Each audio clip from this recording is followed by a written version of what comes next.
doing your pre-trip, if you want, you can record this as well. So you can have your own personal video if you want. We do our pre-trip at the starting at the front of the vehicle. You have 45 minutes pretty much to finish your pre-trip at the NBA test. What they like to hear is what they call details. Details meaning that they want to hear you say properly secure, no missing nuts or bolts, no cracks, damages, or leaks. You got to say that pretty much for every part. Even if it doesn't leak, say it anyway. That way you get in the rhythm of saying it. So when you come across it, you don't miss it. All right. If you do have any questions while you're doing your test, you can ask the tester there on site. They cannot give you the particular answer. They can kind of hint to you what possibly you may need to do or whatnot. All right, so as you start at the front of your vehicle, what you're gonna do is, you'll tell the tester, as I approach my vehicle, I'm checking my vehicle, making sure it's not leaning to the left or the right, which indicates suspension issue and or flat tire. Also want to check my clearance lights up top, my headlights and signal lights down low, marker lights on the side of my truck, making sure they are proper color, clean and clear, properly secure to the truck, no missing nuts or bolts, no cracks, damages, or leaks. Check underneath the engine compartment for any engine leaks like oil, transmission fluid, things of that nature. If you happen to see condensation fluid, which is coming from the AC, don't worry about that. They don't count that as any point. So also want to make sure there's no hanging wires underneath the engine as well. All right. After that, you'll pop the hood and we'll start on the driver's side. So I'm gonna latch the hood here. Now, mind you, if they're your test, it shouldn't take 45 minutes to do this. Once you get fluid with it, probably like maybe 20 minutes at the most. And that way, after doing your test, if you happen to miss anything, they'll let you complete the entire pre-trip. And what they'll do is tell you, all right, I need you to jump back out the cab. You missed a few things, need you to get some more points. So that will allow you to get out and go back around. So like I said, you got 45 minutes to do it. So it shouldn't take more than 20 minutes. If you can do 20 minutes, you got another 25 minutes to find whatever you missed. All right, but you start on the front side, driver's side of your vehicle, checking your steering gearbox. Steering gearbox and hose properly secured to the truck. No missing nuts or bolts, no cracks, damages, or leaks. And any of the rubber hoses that you may see on the truck, you want to make sure that they're not dry rot or frayed. Any electrical wires on the truck, you want to make sure that they're not not melted or frayed. Electricity does get hot. Sometimes it can cause the rubber casing around to melt. All right, so you want to make sure that any electrical wires not melted or frayed, any rubber hoses not dry rot or frayed. And you can actually say, I'm gonna check all hoses, connecting hoses and wires on my truck, making sure that they're not melted, dry rot or frayed. All right, and that covers all wires and hoses. All right, then we'll check after the steering gearbox and hose. We want to check out connecting arms, rods, and the carter key, which are on both sides. You got two carter keys here. Where do you need to zoom in? Come on up. Connecting arms, rods, and your carter pins, your carter key pins on both sides. Making sure all three of those parts are properly secure, no missing nuts or bolts, no cracks, damages, or leaks. We check out coolant through our sight glass. Got two sight glasses here. Want to make sure that it is between add and full. If we happen to need to add any fluid in any of our fluid reservoirs, we always wait till the engine cool off to do so. All right, and after we check that, we check our power steering fluid. We pull out our dipstick, wipe it clean, reinsert it, pull it back out, should read between add and full. We do the exact same for the oil dipstick. Pull it out, wipe it clean, reinsert it, should read between add and full. Then we'll drop. You have to pull it up? No. While you're going around the pre-trip, you're not touching anything. All right, you won't even have a stick, you'll just point to it. As long as you're in that vicinity, they know what you're talking about, you're good. All right, and then you'll check, you'll follow your power steering pump, your power steering reservoir hose, which leads to your gear-driven power steering pump. Now that gear-driven power steering pump should be properly secure, no missing nuts or bolts. If you look at the side of the truck, it says CDL, cracks, damages, and leaks. That's an abbreviation instead of commercial driver license. So that way you can remember if you forget it, you look at the side of the truck and say abbreviation, cracks, damages, and leaks. All right, and then we have another gear-driven part. It's only two gear-driven parts on this truck. That's the power steering pump. And right here, you got two air lines connected to your gear-driven air compressor. That right there is your two air lines connected to your air compressor. All right, the air lines properly secure, not melted or not dry rot or frayed, not cracked or damaged, not leaking. Air compressor itself properly secure, no missing nuts or bolts, no cracks, damages, and leaks as well. Now that concludes the driver's side of the truck. You walk over to the passenger side. You only got about 3 parts on that side that we really need to go over. And this side is actually belt driven versus gear driven. All right, this side we have a belt driven alternator. And you'll see the alternator, you'll know it. It has the red and white wires connected to it. That's your belt driven alternator, which is properly secure. No missing nuts or bolts, no cracks, damages, or leaks, and the wires are not melted or frayed. We have the belt itself, which should not have more than 3/4 inch of play if I was to tug or pull on it. And then down below we have our water pump, which is also belt driven as well. That water pump, you can't see it, it's below by the frame. You can just point there, they know where it's at. They know what you're talking about. So you can just stand there and point. It's down here, my water pump, belt driven, properly secured. No missing nuts or bolts, no cracks, damages, or leaks. All hoses and wires on this side of my engine, properly secured, not melted or frayed or dry rot or frayed.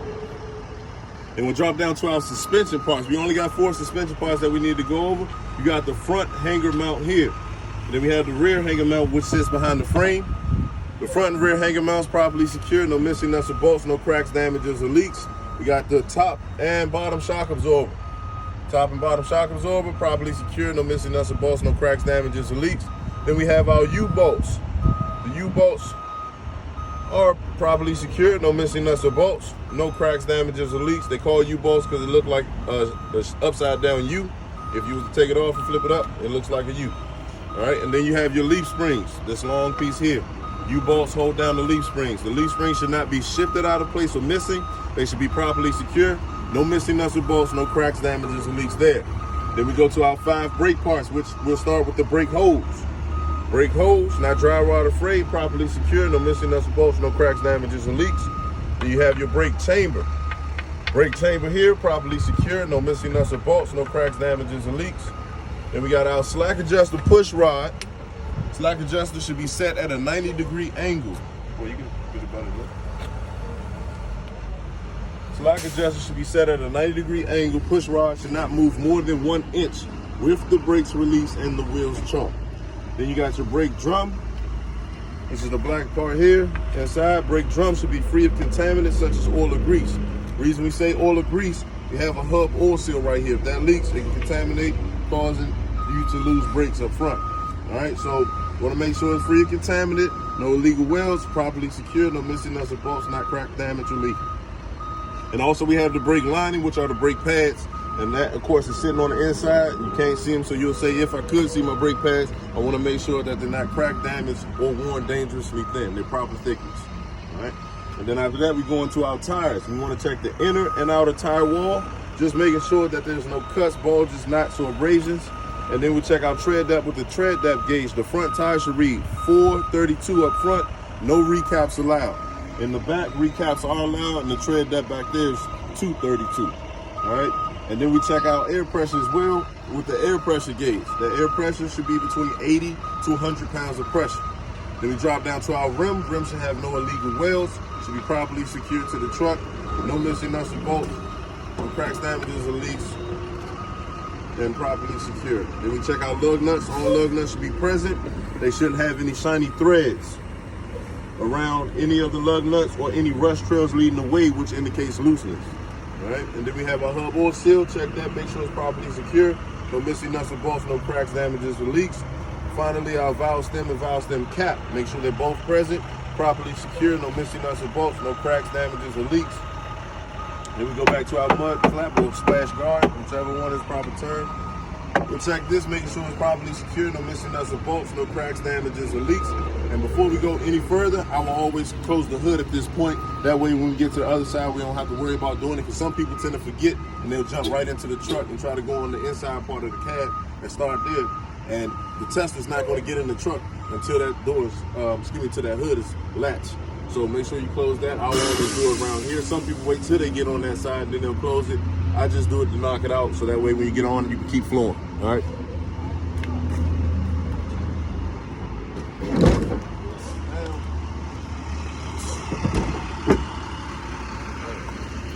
When you back it down, always give it a tug just to make sure that it is all the way secure. That way, if you come to a break while you're driving and it flags up, it's an automatic fail that's dangerous as hell. If you're out on the street and that happens, you may injure somebody or possibly kill somebody. itself.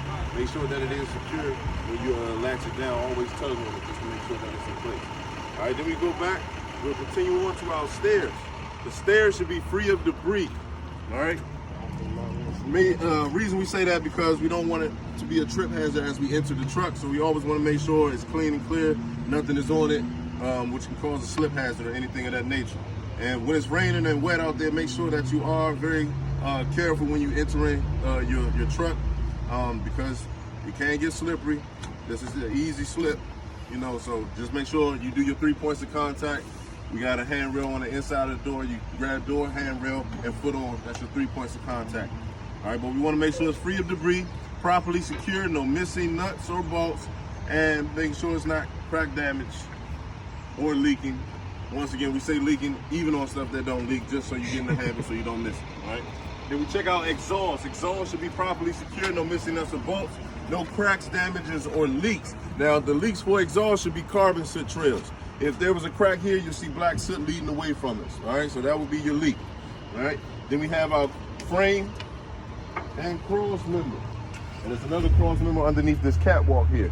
So your frame and cross members should be in the form of a ladder. If you was to tilt the truck up, it looks like a ladder. All right, so the frame and cross members should have no illegal welds, should be properly secured, no missing nuts or bolts, not crack damage or leak. Then we have our drive shaft here, which is a long piece here, and our universal U-joints.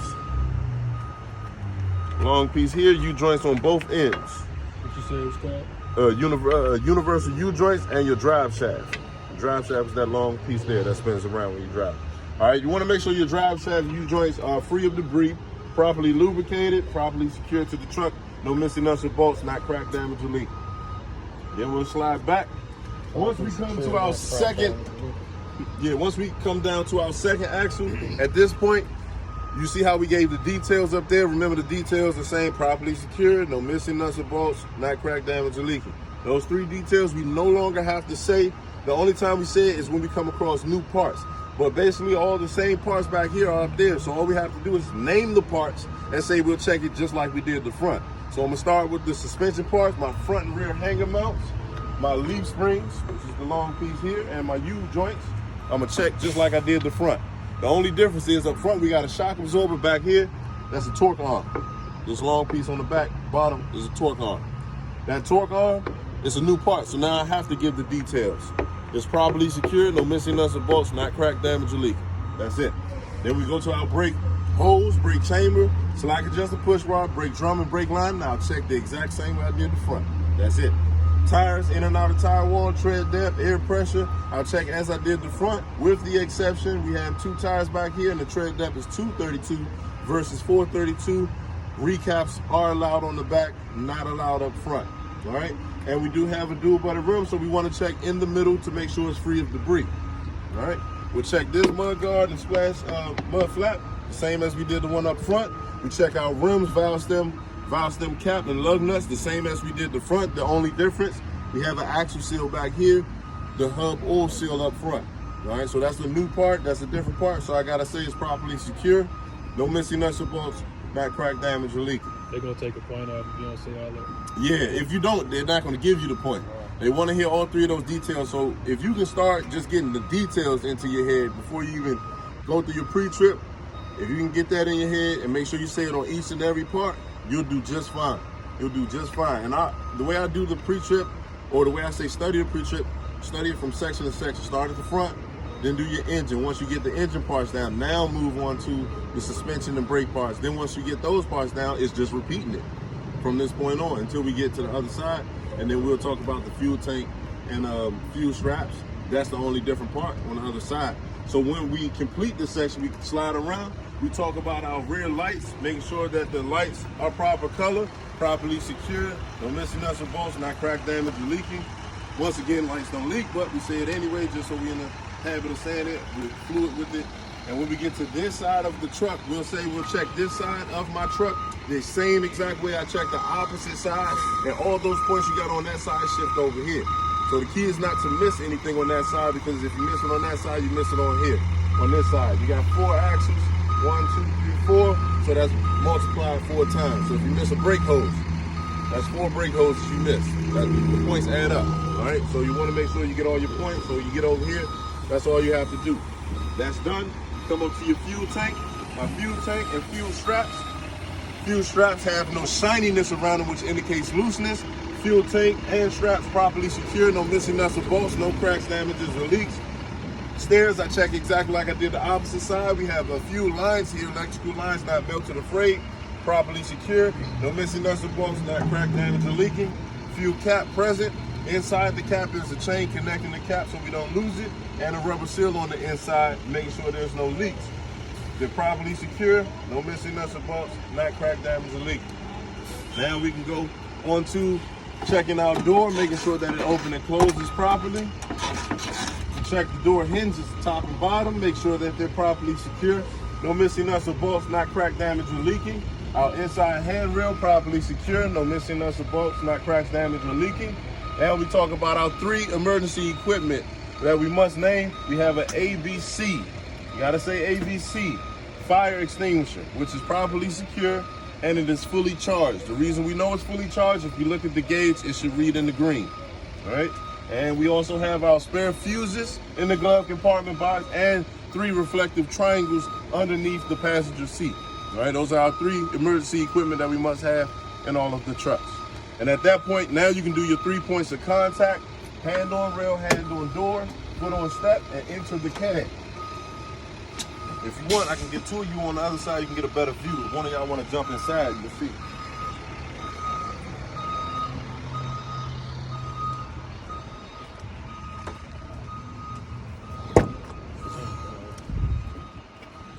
Yeah, you can jump in. Yep. All right. So now, once you're inside the cab, the first thing I did was sat down. So I want to talk about my seat. The seat is an air ride seat, so it does leak. You know, it has air, so it can leak. So we want to make sure that it is adjusted for my height, properly secure, no missing nuts or bolts, not cracked, damaged, or leaking. Then we check our seat belt. Seat belt should not be cut or frayed. And we also want to make sure that it properly latches. It latches. Now I can take it off. I only need my seat belt until I actually move the vehicle. All right. So now I can take it back off. And at this point, I will close the door and talk about my mirrors. My mirror should be connected to the mirror brackets. The bracket should be connected to the door. All those parts should be properly secure. No missing nuts or bolts, no cracks, damages, or leaks. And at that point, I would then do a safe start. Safe start where you turn your key over just to see that it lights up the dash, and there's a wait to start light at the top. You gotta wait till that light goes out. It just went out. Now I can start my engine, and what I'll do is read off all my gauges once I do that. So my oil level is rising to the proper levels between 40 and 60. My water pressure levels are gonna rise slowly to the proper levels between 170, 200. My battery voltage between 12 and 14. My fuel is 3/4 full, enough for my test. And my 2 air tanks, my air tank is reading at 120 pounds of pressure. It should read between 100 and 120 pounds. And you heard that sound right there?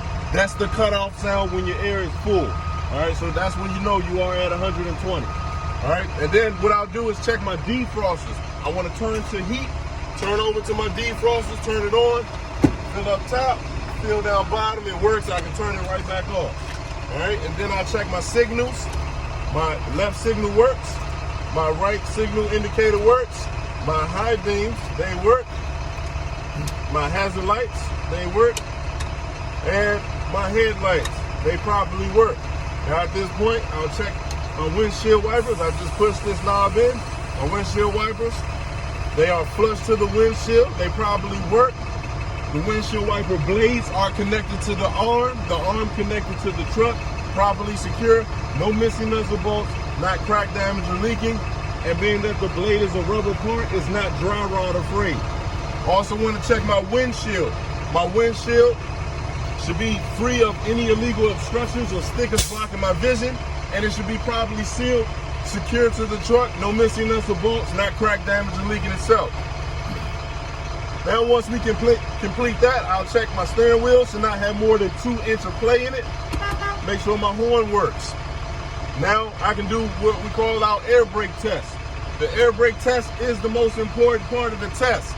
The air brake test is the only part that you should get 100% on. You cannot get less than 100% on the air brake or you will fail. And most people who fail the pre-trip fail the air brake test.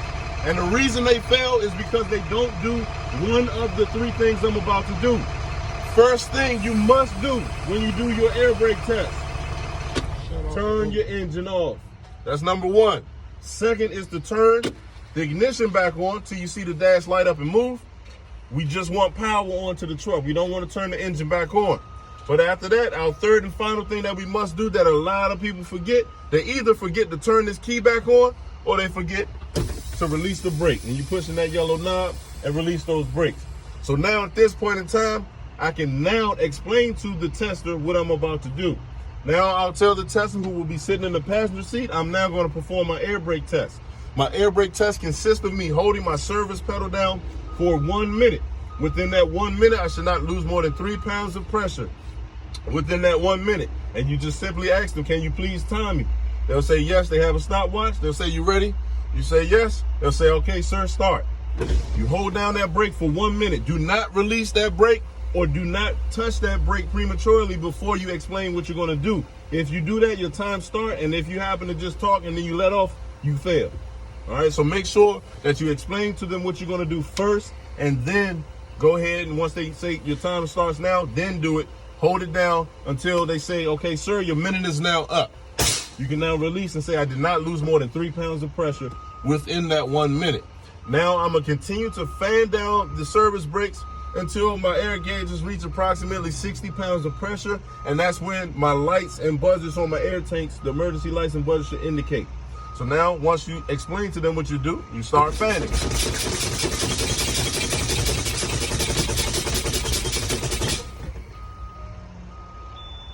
Now you got your red lights and buzzers. You hear them, you see them. All right, they're indicated, they properly work. Now I'm gonna continue to fan my brakes down to approximately 40 pounds of pressure, and that's when I wanna see that yellow valve that I pushed in pop out. All right, so we just keep pumping. We no longer look at the tank. We just look at that valve until it pops out. Don't stop pumping until it pops out. All right, it popped out, it properly works. Now, a lot of people, once again, forget to push that in, so they fan down. They're like, damn, I'm down to 0. It didn't pop out. Well, you didn't push it in. You gotta push it in before you hold it for a minute. Yeah. Turn down, turn the key off, turn the key to the on position, and release that brake immediately. Those are the first 3 things that you must do. You miss one of those 3 things, automatic fail.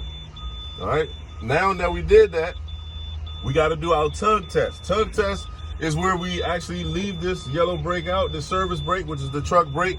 The red brake is for Class A. If you had the trailer attached, that would be your trailer brake. But we only worry about the yellow brake here, which is our truck brake.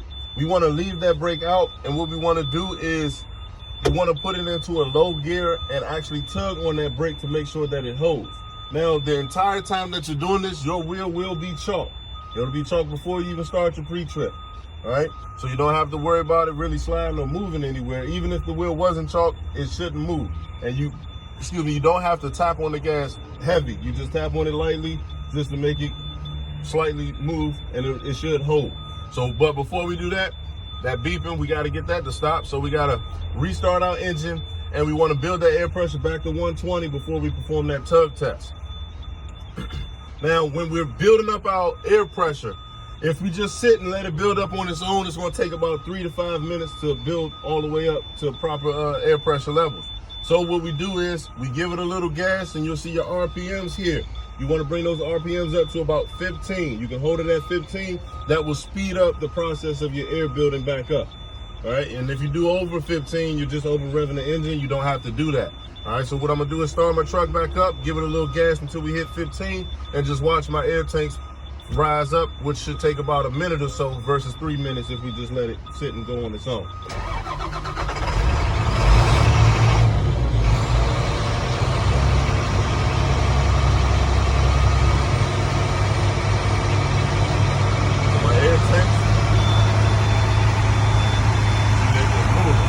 If I stop it, see how slow they move now?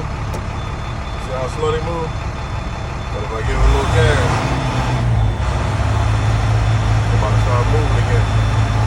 There you go.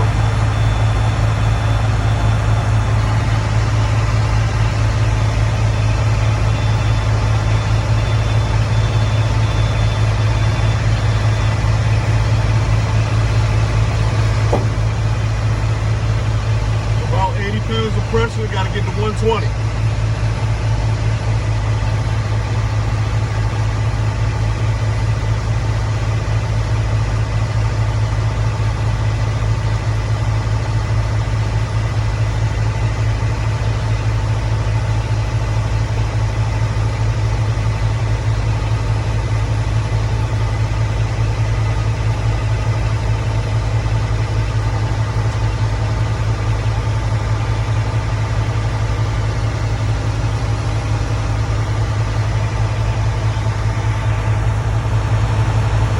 Listen for that cutout sound.